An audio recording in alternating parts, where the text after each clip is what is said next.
Well, thanks for joining us as ever in the 5-Star Podcast in conjunction with our good friend Stealth Competitions. Titans of Rangers with us as ever on the 5 Stars Podcast. The one and only legendary Blue East White. He's absolutely dynamite. Is Ian Durrant and Barry Ferguson. Of course, who else? Great to talk Rangers. The mood of the camp is absolutely ecstatic right now with 8 wins in a row. Ian, this feel-good factor, you're about the stands on a match day. It's as good as it's been for a long, long while. Yeah, another great week. Obviously now getting the 3 points in Europe, which helped. Makes it look a lot better, and then obviously now a tough game, and it was interesting on Saturday when the teams all kicked off at the same time, and I thought there was a bit of nerves about the place now just at 1-0, but then we got the second goal, and then Zama with a great third goal, but there was a bit of tension. Yeah, obviously now with the what was happening elsewhere, helping elsewhere, but then when you start getting me wind of things, then it made a more relaxed time. But great result, just keeps it going, keeps momentum going. Ibrox isn't Ibrox without you is a new strapline the club have come out with, and I think the fans are embracing it big time, and they see in Danny Rule, Barry, somebody that's got the same passion as the regular Rangers fan. Yeah, it rubs off. Like, you can see him on the sideline. He's a passionate guy. But it was a brilliant Sunday afternoon. It was as Durrant mentioned there, it was nervy right up until we got the penalty with Tav. I don't know if it was a penalty of him. I think the lunge after Ruskin's played it, but there's 2 feet. Aye, but we'll take it. Listen, yeah. I'm not complaining, and that settled us down a wee bit, and then it took to the last few minutes to get another couple of goals. But great result for us at Tynecastle. That's what I was hoping for. And now we're 4 points behind Hearts. We're, as you mentioned there, 8 wins in a row. Yeah. We're building big time, a bit of momentum, and you can see that. You can see the confidence in the players, and the atmosphere. As I said, we're running about the stadium every game, and it's chirpy now, and people are looking forward to going and watching Rangers, and long may it continue, because we're definitely 100% in a title race now. We're very much in the winning habit, and apart from 8 wins in a row, Ian, 5 clean sheets in a row says a lot, considering it's been a bit of a makeshift back 4 on occasion. Yeah, the big man got injured a wee slight knock again, big suitor, and then Jigga came in back off the AFCON and fitted in well.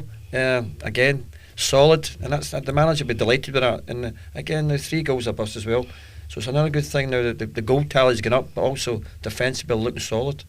It was a first start for Scove Olsen against Dundee. We had a wee bit of a cameo from Chukwueze against Annan, but he got a start against Dundee. How would you assess the way these guys went about their job, considering, of course, that Scove Olsen hasn't played since early November? Yeah, listen, I think he'll be a brilliant signing. I do. I'll just take him a game or 2 to get up to speed, but that's only natural, as you mentioned there. He's not played a lot of football this season, but he's definitely a difference maker in the final third. He's somebody who can light a game up. Chukwueze in the middle of the pitch brings something different to the midfielders we've already got. Romans is going to be back. I actually spoke to him on Sunday.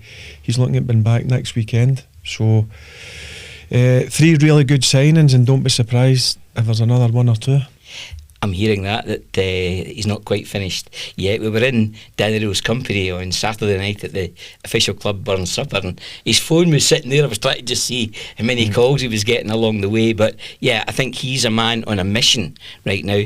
Ian, there can be no other candidates for the William Hill Manager of the Month for January, surely. I think he's won that now. Just been now, obviously a lot's down to the players, but he's active, and you can see now that the signings coming in. I think he'd like to balance the books up and get a few out. We're still top heavy, but he's really active, and the players now and the fans are everybody's buying in, because it's positive, good news, and really good signings.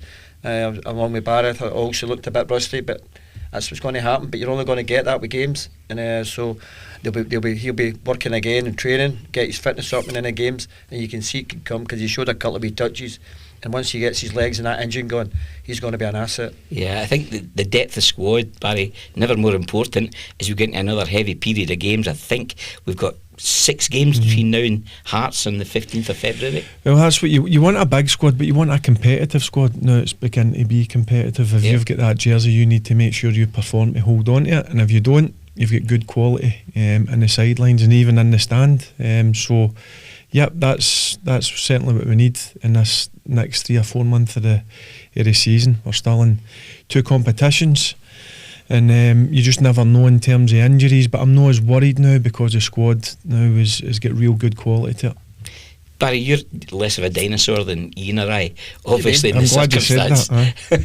You know, nowadays they rely so much on sports science, and you know, guys like Max Aarons in his previous match was Ludogorets, probably had his best game in the Rangers jersey. So how much will Banneroo rely on this data that he's going to be given when he has to rotate the squad?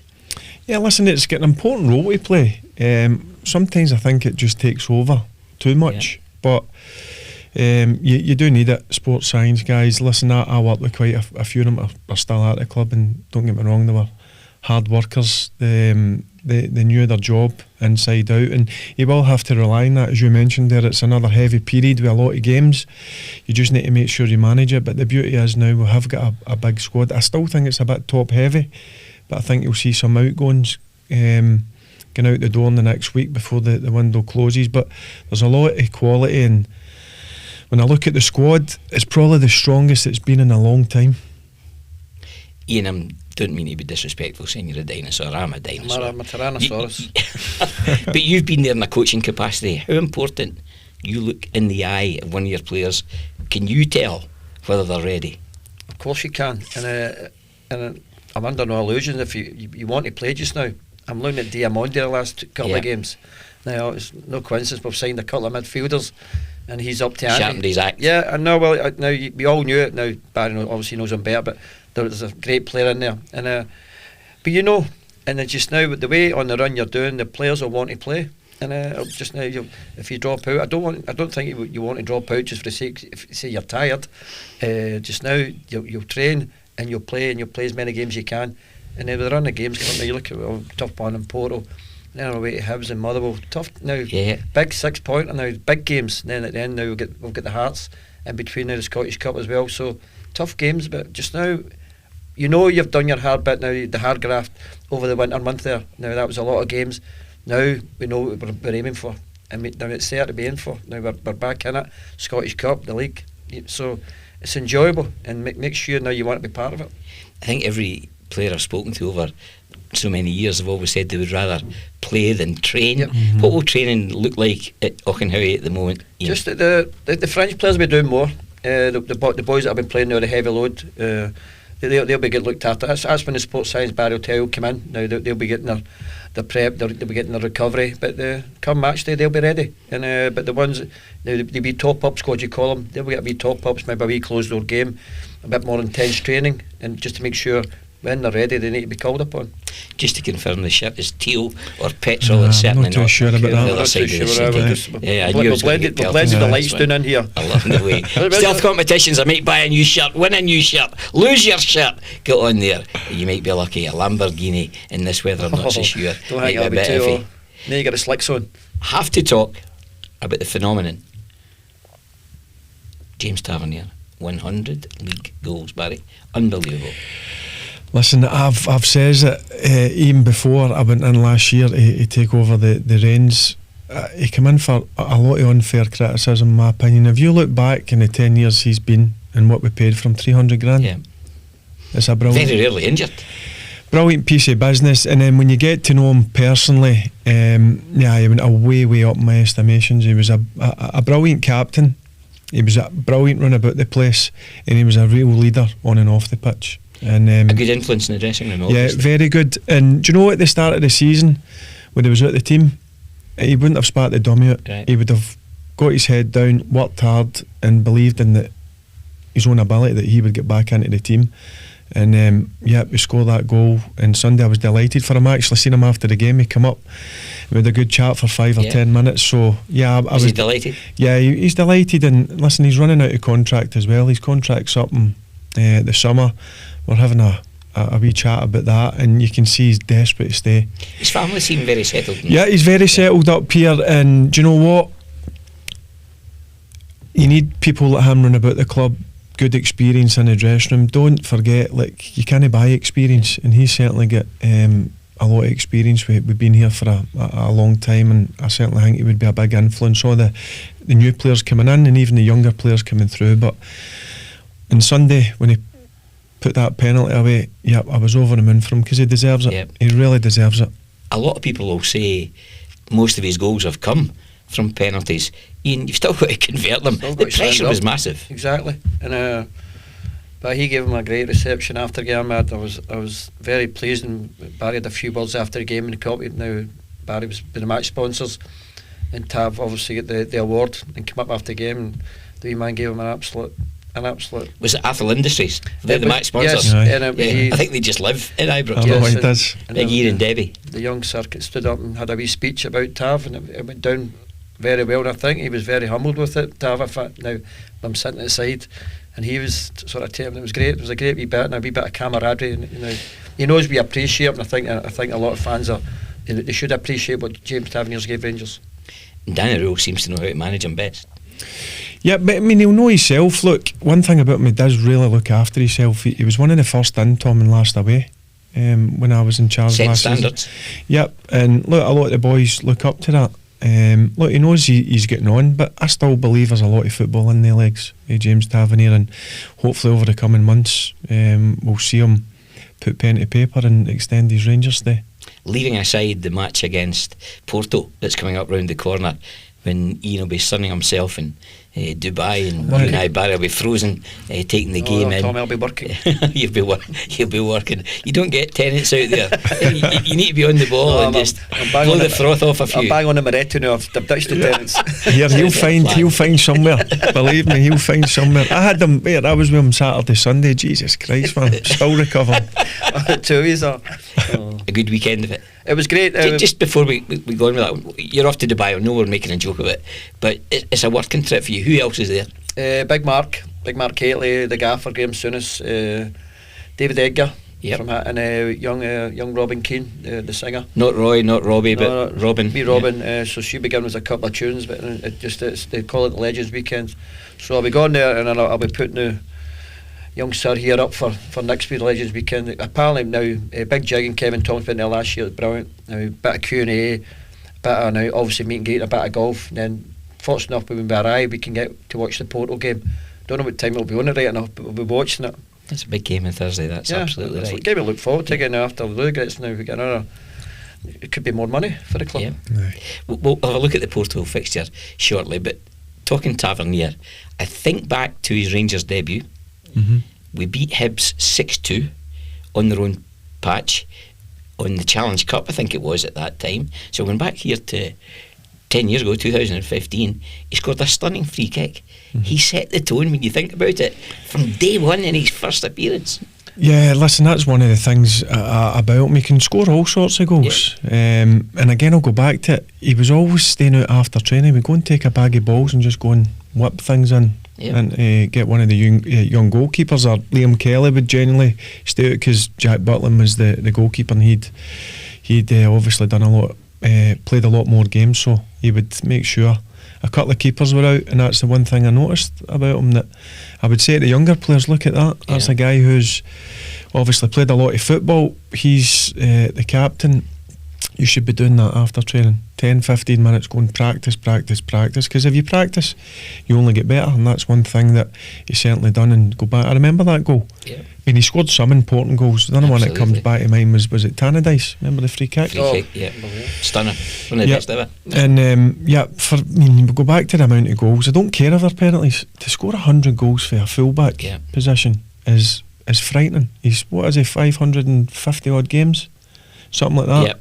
And one thing about him is, even going through some tough times, which he's been through some tough times at Rangers, Tom, never had. That's the big thing for me. That stood out for me. He still put himself out there. He's played in some great Rangers teams. He's played in some very average Rangers teams, and he's played in Rangers teams who have totally underperformed. He's been the constant.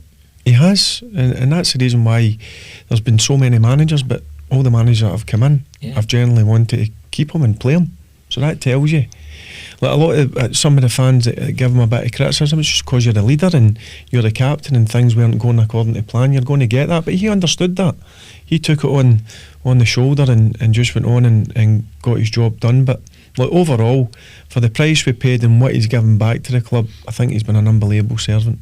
One other player who's caught my eye in recent weeks, Ian, and we had reservations previously as well, but confidence playing a huge part in his performances at the moment, Manny Fernandes. Oh, they're easy.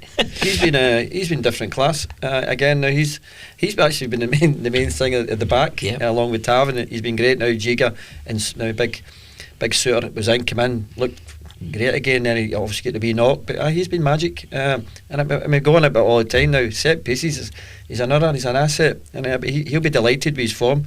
And long may it continue. And he's a big part of the core, as I said. Now the back four are keeping the clean sheets. I had a very brief chat on Saturday at the Burn Supper with Scott Fry, the set piece coach. That was the first I'd actually met him, and he used the term the same as you. The number of players that you've said, like Connor Barron's a sponge, he said the number of players that want to take this on and embrace set plays, he says, is really making his job a joy. That's important. The players need to buy into it. You need to come across in a way that they understand it, and you can see the difference in Scott Fry's come in, and even Big Fernandes. I think he's grown game by game. Don't get me wrong, sometimes my heart's in my mouth with him at the back. He drag back. Sometimes my suit jacket's going on my head at times, but in both boxes, the most important thing is he's a real threat for set pieces. And I think he's getting stronger and stronger and better, and that's just a bit of confidence. And if you look back in his career, he's not played a hell of a lot of football. It's a huge jump too. Yeah, no disrespect to people, but he's coming up to a place where standards are high, the demands are unbelievable. He's never sampled that before, so now he's starting to get used to it, and now you're starting to see the reason why we splashed out that kind of money, and he's turning into be a right good signing for us. But that winning habit is a part to play as well, Ian. It's massive. They'll know now the pitfalls of being at Rangers. The winning, that's demands, and the demands are on the players, and they're taking it on board now. As I said, now 8 clean sheets, goals, hat tricks. Yeah, it's all good. It's all good. Well, as ever, thanks for joining us in the 5 Star Podcast with Ian Durrant and Barry Ferguson. As you know, well, you may not know, but it's only a very small part of the 5 Stars website. There's so much more you can go and enjoy there, and you get early access for tickets if you are a VIP. So be a 5 Stars VIP.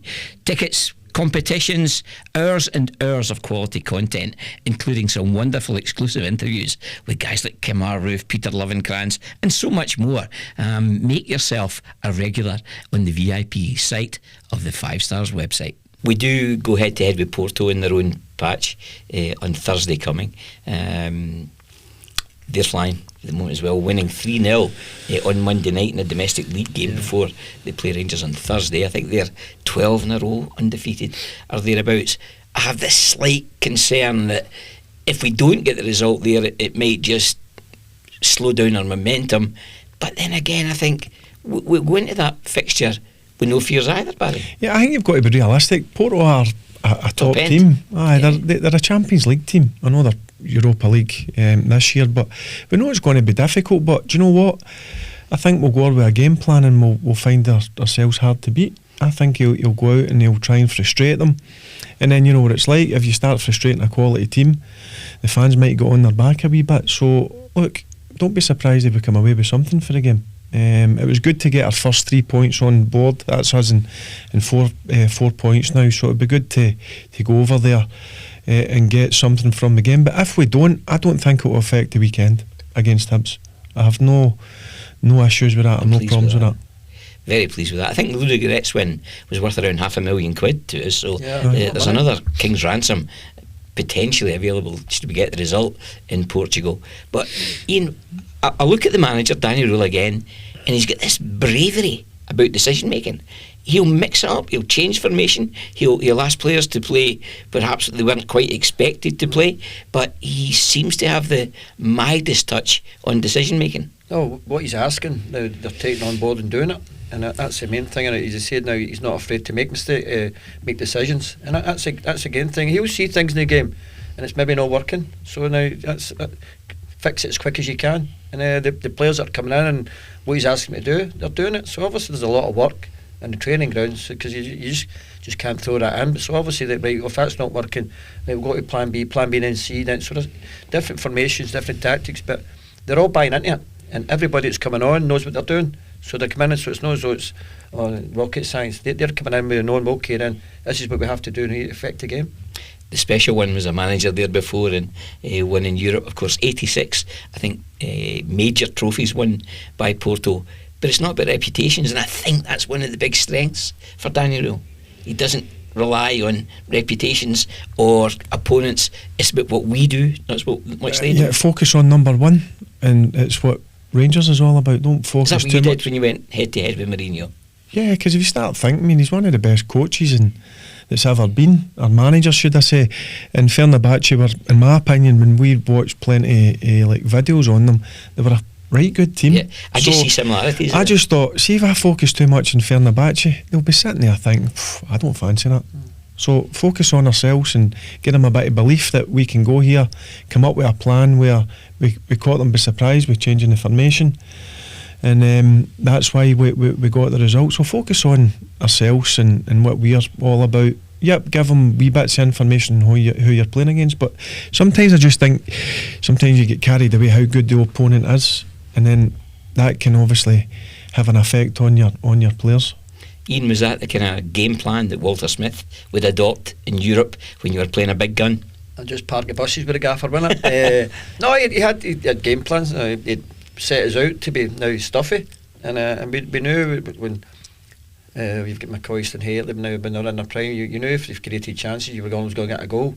But defensively we were solid. Now we go for the goalie bomber, David Robertson, Gary Steams at the time now, with good legs, and we stayed in the game, and we made that hard for oppositions. And when you're going on wee runs in Europe, now you don't really fear it, and Barry's spot on. You can now be miffed again and go on about we're playing Porto now about now. Concentrate on what Rangers are doing. Then once we go against Porto, we'll go up against them. It takes me back to your trip to watch Barcelona and a scouting. Oh, they were not bad. Mission. That was a bad. And what was your report like back to Walter? They were unbelievable. Ronaldinho, Henry and Messi up front. And he goes, are there any negatives? I goes, from where I'm sitting, Ronaldinho's teeth don't look too good. And he put the phone in me. You were getting some hospitality? Oh, I was getting a wee bit of champagne and some Volavons. It was lovely. I couldn't concentrate and do my... But they were frightening. Yeah. Now in terms of how they played and the way they knocked the ball about. But we got them at Ibrox and we drew 0-0 with them.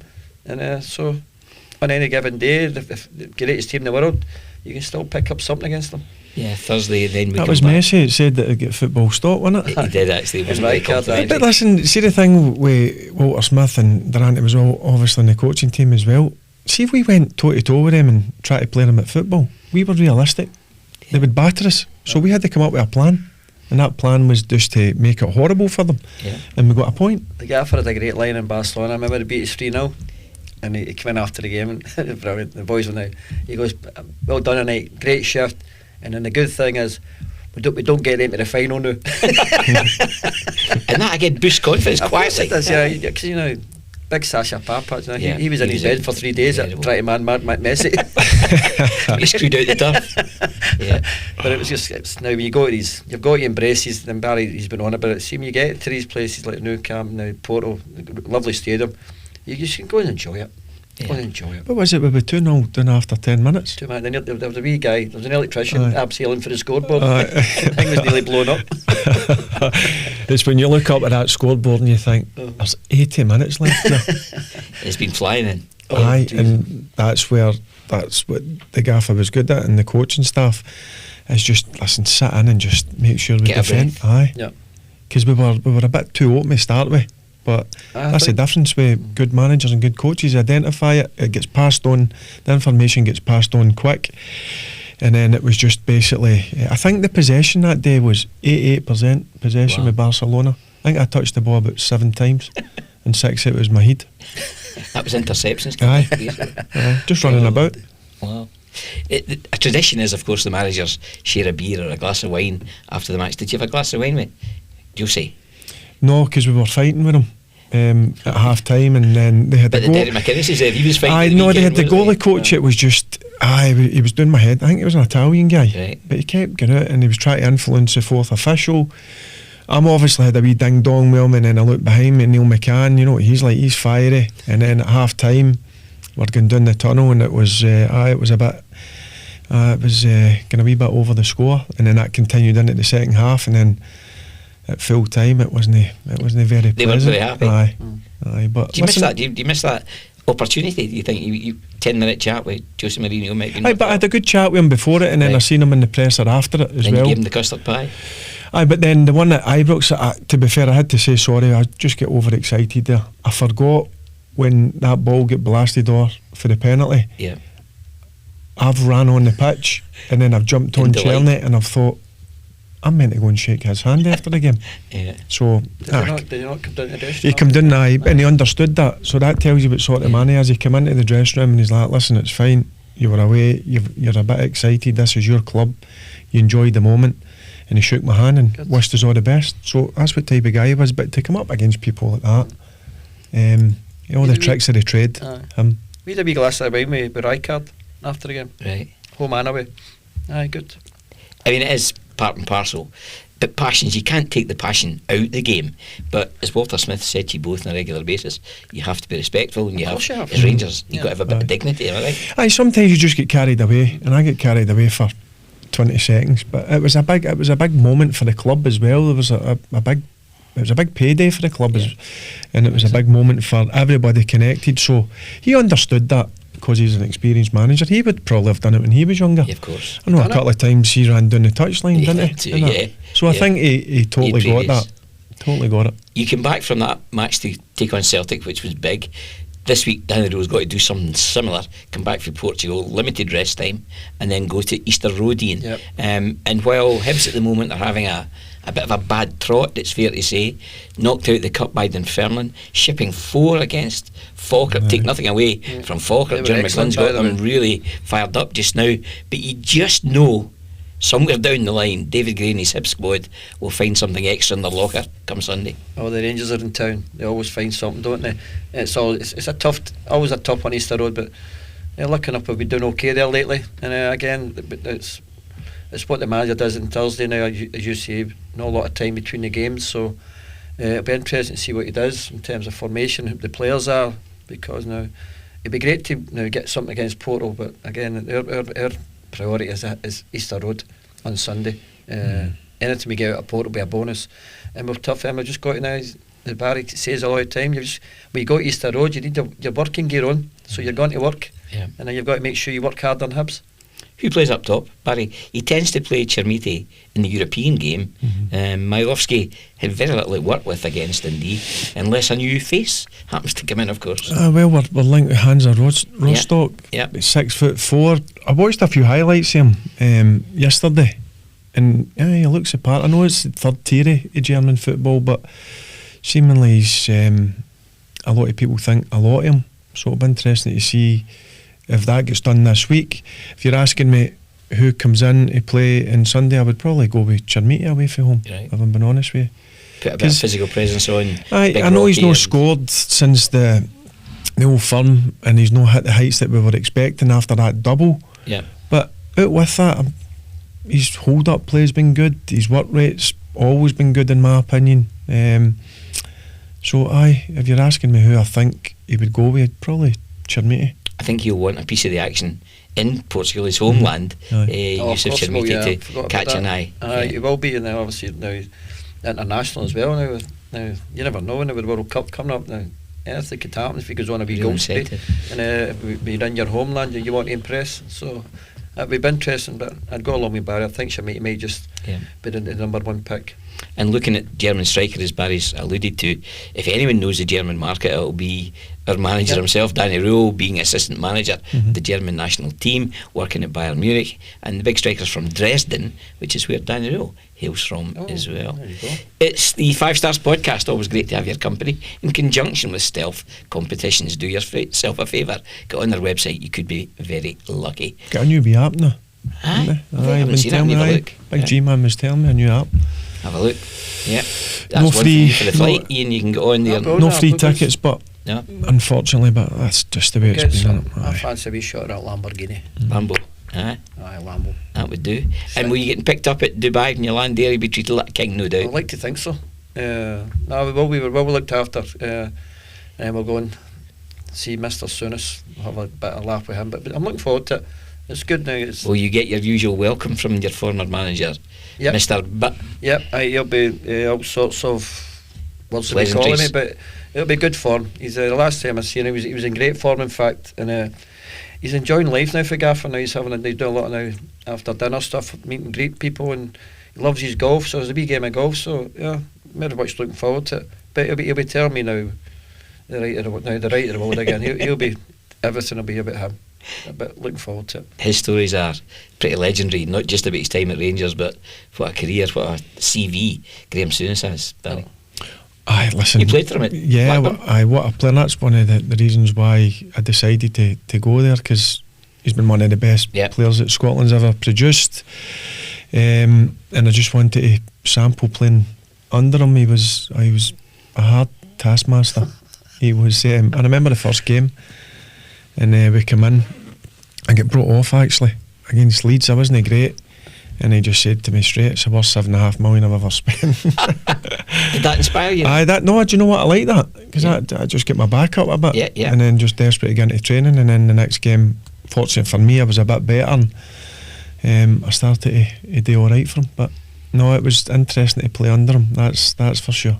He was demanding Ian as a player, but he also had a sense of devilment when he was a player at Rangers. Oh. And the players were equally determined not to just let him have it all his own way. His last game for Rangers, if memory serves me correct, he came off the bench against Dunfermline, and you wouldn't give him the ball. Nobody passed him. That was the boys were saying, because he went in, and the boys were wanting to score goals, and the gaffer come on and wanted to put his foot in the ball and now knock it about, but the boys weren't having that, so we just made a big decision. Don't give him the ball. So he run the boot. he was going to fine us all, but he was great.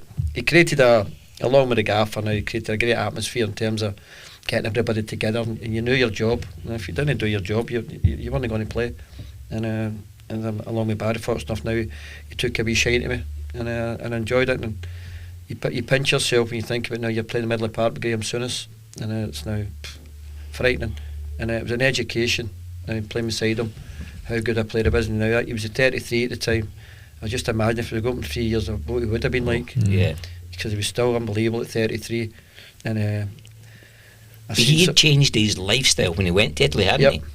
He was champion Charlie at Liverpool. He loved out. He told us he loved a wee night out at Liverpool now, and he said it's easy when you're winning things, and the amount of things Liverpool winning. But now they see how he goes to Italy and how they live, how they conduct themselves, and he bought into that, and he said that got me now some extra time playing. And unfortunately, when he came from Italy, he had a calf injury which never really got any better, and he struggled with his calf, but training, unbelievable. Your training had to be there, and Barry will tell you now that what you had to be at training on it every day, and how you trained, just how you played, and that was his philosophy. Now, if they want to fight us, we'll fight them. If they want to play us, we'll play them.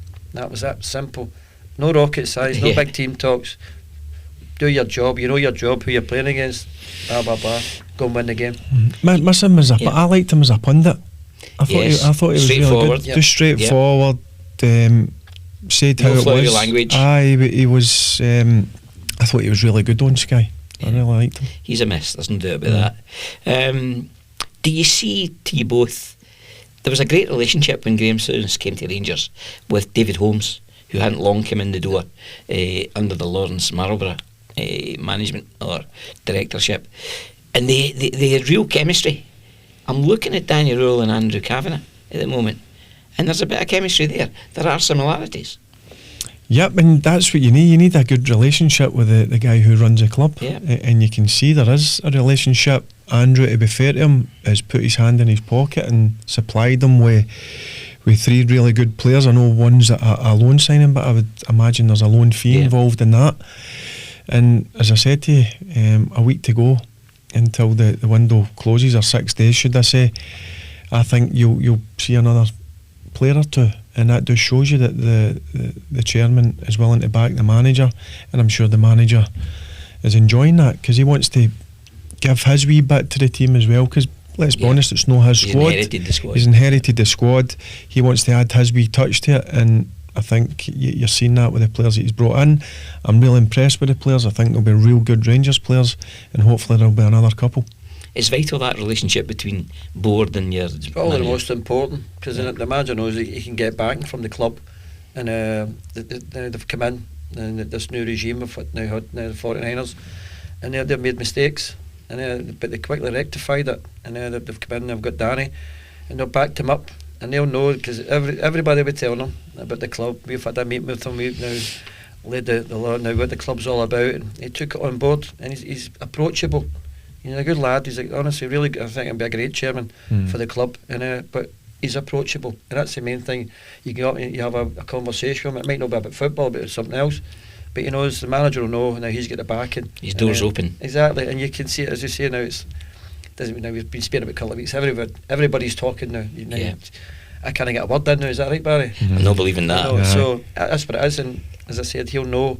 He can ask the chairman, and the chairman will probably, now I'll try my best to get what you want, and he's certainly backing him just now. Right, and he wants to really understand what the club's all about. He wants to get in depth about it, In the and that's DNA. why he goes and he chats to like ourselves and other people run about the club. And as you said, he had to make a big decision a few months ago with 3 manager, chief exec, sporting director. An expensive error that he owned. But he's owned up to it, and he's marching on, and he's now in this window. He's backing the manager. I'm sure come the summer again he'll back the manager again, and he's just really bought into what this club means to so many people. That's what you need. Terrific. Along with that, continue. While Rangers go head to head with Porto, there's a couple of famous Rangers celebrating birthdays that day. We're wrong not to just give them a wee mention. Bomber yesterday. Bomber yesterday. Bomber was 64 yesterday. Yeah. Talking about shady bit like that. You'll be eating cake out the side of the girl. He wasn't happy on Sunday. Oh, We were getting pictures at the side of the pitch with the sponsors. Going, you tell him, honest, I couldn't stop laughing, and Bomber was raging. Man. We absolutely battered him, honestly. He was No, you battered him. What didn't suit him? He was used to the touchline and he wasn't happy with that. You're normally up, running up and down here warming we're up. in the corner, we're doing now, they get a picture with the flag, and I'm going, oh, come on, stay off first, top Bomber needs to now warm up. Who you talking to, right? But he's biting, wasn't he? And Big Marvin's hysterics, so that was it. So we just kept I'm glad going. he didn't have that suit on he'd on a Saturday night right enough. I know, Eh? but He couldn't concentrate with the 40s. Really? He was Was just, he? he was growling, wasn't he? When he gets in one right enough, he's different character. You've thrown me off the track. Right, whose other birthdays? Birthdays. Peter Lovenkrands Oh, there you go. and George Alberts sharing birthdays on the 29th when we take on Porto. Memories, first of all, Peter Lovenkrands, Barry? I remember Peter coming in as a winger. Yeah. Done well, but then McLeish decided to put him through the middle, and I thought he turned into a different player. Peter, he was brilliant through the middle. Scored some Brave for not being the biggest. Aye, but he scored some important goals. Listen, he was probably the fastest player I played with. And do you know what I liked about him? You'd say to him, don't come in and get involved. He would just come short and spin. So that was his biggest attribute, was his pace. Yeah. And defenders, he used to scare defenders. And as I said to you, he came up with some Big games, big goals. big moments. And I really enjoyed playing with Peter Lovenkrands. Yeah, he was a terrific talent. Yeah, he was no a doubt. really great player for Rangers. And Big George, similar. Big George, he bought into the ethos 7 about Rangers. Aye. Then you see George, now George has got a Glaswegian accent now. And he Smokes came in. cereal. Yeah, He doesn't smoke now at all. Likes a wee actually. cigarette. Come in, again, scored some unbelievable goals. But now a great addition to the dressing room, because he bought into everything and he worked at it. But he's what you wanted in a modern day football. He was a Rolls Royce. Do you ever see anyone strike the ball the way he Never. did with that left peg? By the way, his first day in training, there was a ball came out and he hit it, and it hit one of the young boys in the head. You never seen a young boy for about 2 weeks. No, he just Really? hit this thing. Concussed? No, he had to go off, and it was now. So I can just imagine if you're in a wall and George coming up, because he just mullered it, man. Yeah. And but great, as I say, great in the dressing room. Now party it, bought into everything, how we go about, how we done, and again came for Hamburg and then started winning things and started now. I like this. Then you get Gascoigne, Loud all the players. Then he played a couple of seasons with Barry and played some really good teams. But top man and a top player. But it just wasn't about his shot. I mean, Oh, a thunderbolt. But his quality on the Take ball it as in. well. He was elegant for his size. I know. Yeah. Big George, what, 6'2", 6'3", He's big guy. beast there, boy. But he could play. He could handle the ball, and he was a joy to play with as well. Well, we wish both George and Peter a very happy birthday coming up in a day or so. And of course, George Alberts is over in March for a couple of 5-star events with God himself. Brian Laudrup. Godrup's over double here. headers. So I'm not sure if all the tickets have been sold in that one. Get on the 5 Stars website, give a wee chance to go and see a couple of absolute Rangers legends. Hi guys, this week we are giving you the chance to win a pair of signed Alan McGregor gloves. All you have to do, head over to the site stealthcompetitions.co.uk, find that competition, get your tickets, and as ever we wish you the best of luck. Now, as ever, we're nearly there, but we have to go through our regular A to Z Alternative Rangers alphabet. What you got? This week we're at U, and I'd have thought, untidy, who was the one that left their underwear all about the dressing room? Then I thought, nah, unusual. What's the most unusual you've seen in a football pitch? Maybe like the African Cup of Nations final when they walked off. But I've stuck with an easier one. Umbro, your most favourite Rangers kit you played in, home kit and away kit. The first one you wear, now that's there's a strip now, the Umbro one with the CR Smith on it. I loved that strip. Aye. And it was just a plain away strip, red and a bit of blue, white strip, blue shorts, white socks, plain but loved them. And I just remember we went to play Everton in Dubai, in fact, for that the British Cup, and due to the fact now we were sponsored by Coons Lager, but we had this plain strip, and I've still got it in the house, and it was the Umbro one. That was Everton. Yeah, wasn't beat Everton, and I think we beat them at 16-15 in penalties. Started off at 9 o'clock and finished at 2 in the morning. It was unbelievable. That was in Dubai. Yeah, absolutely. Yeah. Because the year before it was obviously the winners of the Scottish and the winners of the English, and they played, and you go over, and then Souness, brilliant Souness. That's another story about Souness. He wasn't going to play, and he's drinking champagne at the pool during the day.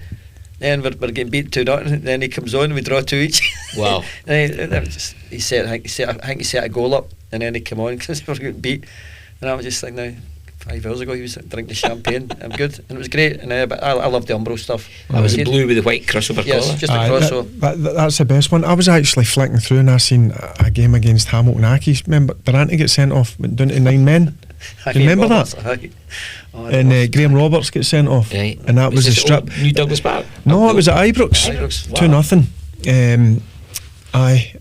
That's my favourite strip. That was my first You Rangers watching your strip. big brother? Aye, that was my first thing. That was 87, wasn't it? 86, 87 strip. That one, I just liked how plain it was, but that was just a proper Rangers strip. And then I liked the white way. Remember it had a wee bit of blue and red, like a wee band. Oh yes, about it. yes, yeah, on the chest. Aye. Aye. And I've got a picture with that on and tapping his shoulders. I don't remember shoulders now. Plays with you then.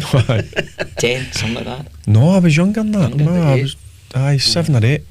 We've certainly had some great kit over the years, Good. and I think at the Superstore now they've got a number of the retros refurbished and relaunched. I actually seen that the other day there. Yeah. I went doing the fan zone. I've seen the replica strips and they look good. Yeah, I mean one of my early ones I remember was a red and blue hoop on the white body of the shirt, where they used to wear electric blue shorts on Europe in it, and that's an absolute classic. When was that? Oh, 62, 63. Oh, Jesus, man. Rangers used to have a pinstripe strip, Yeah. blue and white. Do you know what? It wasn't. I don't think it was Umbro. What was the one that had the wee tiny squares on it? The wee grandad collar. That was the Umbro. Was that Umbro as well? Yeah. That's up there. That Wee was grand- Souness' first season. Aye. Or Yep. second season. Second season. That was we just started going with McCoon's Lager. Yeah, and the Ray Wilkins goal. Yep. That was a lovely 5-1. start. That was the kit that day. I was up in the men's stand that day. What a player he was. Unbelievable. Yeah. Oh, and what a nice guy. I bumped into him a number of times, and one of my favourite players when he played at Rangers. He could play. What age was he when he came here? 34, 35? 34, 35. Sadly no ways anymore, but No. he could play the game of football. Razor. Absolutely. Here's another one now. See, when we spoke about Tav and Ray Wilkins now just raving about his business, and he wasn't the paciest, but he knew how to now read things. He knew how to train, and then going back, the perfect example is probably Davy Weir. Now, so we talk about now Tav coming up his age. If he stays mentally fit, he'll be okay because he's got something about him. Tav, and now you look at the Wilkins. Come on, he used to play until he was 39. Yeah. He gets to say anybody can do it. With his lifestyle. Even now, he's omnipresent, isn't he? You put the radio on, put the telly on. Oh, it's Champions League tonight, isn't it? He'll be there. Oh, he'll be somewhere. He'll be out of Mongolia or somewhere, watching some game of football. He's frightening, but now, we spoke about Tav.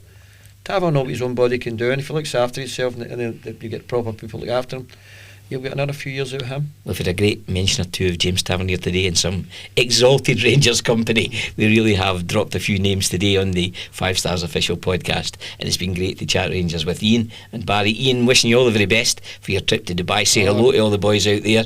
We hope they join us on a regular basis for the podcast, and make sure Robin's in good tune. I'll be getting Stealth to be getting a mention in Dubai. Don't you worry about it, son. And I'll be promoting the podcast, and I'm very much looking forward to it. How long are you away for? I'm back. I don't think I'll make a show next week, so when I get somebody in, depends what time I'm back. You can't get a substitute for Durrant, can we? No. Well, I'm not back in. I'm in early morning, but I'll be here. I'll be here with my suntan. All right. Top man, that'll do. Okay. Thanks for joining us in the official 5 Stars podcast in conjunction with Stealth Competitions. Great to have the company of Barry and Ian. See you soon.